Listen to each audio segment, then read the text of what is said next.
Une opération d'arrachage de plantes se déroulait à la marina de Saint-Henri-de-Taillon, où je me trouve présentement.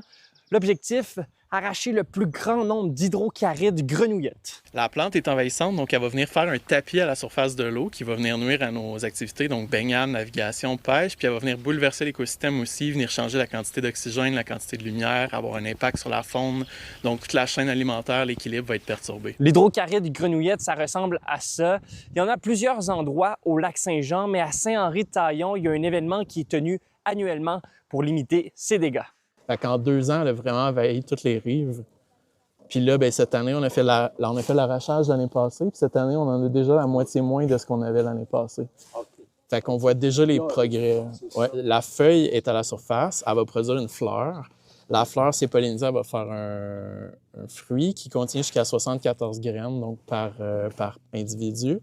Les graines vont se retrouver dans le fond de l'eau puis ils vont pouvoir rester là en dormance pendant des années. Pour peut-être un 4-5 feuilles, il y a un petit cœur en dessous, puis c'est donc aux 4-5 feuilles qu'il va y avoir des graines puis des bourgeons. Puis l'idée, c'est ça, c'est que là, on arrache avant qu'elle produise ces structures-là, fait qu'on évite d'ajouter les turions puis les graines, mais il y a donc quelques années de graines dans le fond, fait que c'est ça, là, cette année, ce qui est remonté, c'est les graines qui s'est accumulées pendant les 2 premières années. L'année dernière, près de 3 tonnes de cette plante avaient été retirées grâce à la participation de nombreux bénévoles.